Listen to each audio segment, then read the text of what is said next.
Okay. आता सारवून झाला खळा. आता नुसता खळा सारवून फायदा नाही. आपण कसं कपाळावर टिका लावल्यानंतर आपला सुंदर चेहरा दिसतो, तसं सारवल्यानंतर ते एका कणं गळतू लागतं. कण्यासाठी ना चुनं वापरायचं. हे असं चुनं टाकून घ्यायचं मस्तपैकी.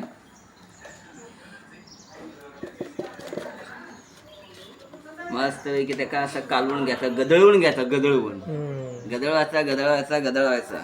आमची आई ना काय करायची की अख्खं कोणताही सण असू देत सारवून घ्यायची. तेव्हा हे लाद्या वगैरे नव्हतं, जमणी असायच्या. सारवून झाला की कणं घालायचं. कणं हा एक नंबर कणं. हां हे सगळ्यांनी केलेलं आहे. आताच्या पिढी खै करतात हो. ह्या खय आणणार, शेण मिळत नाही. तर मग आता आपण कणं घालून घेऊया. एवढं घट्ट बस ना की पातळ करू, पातळ करू ना. कणं घालतो 3 बोटांची रांगोळी करायची. हे झालं. आता इकडे उलट्या हात लावायचे.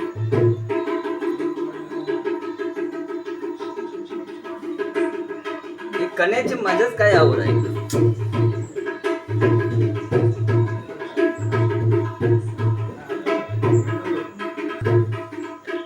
फुल मारलं, फुल करायचं.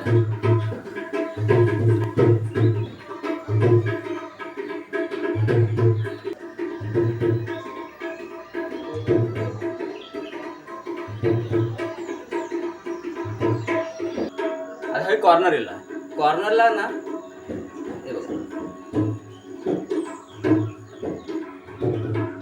अरे काढले रे. हे असा कॉर्नर मस्त डिझाईन करायची. भारी भारी झाला. पुरं खळं असं चुन्याने रंगवत जायचा. कंबरडा मात्र माझ्या जाम जाता काय.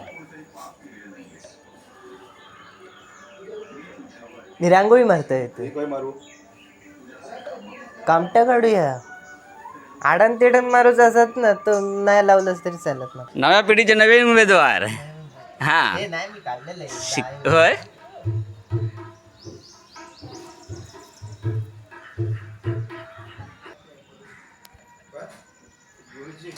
किती सुंदर दिसतंय.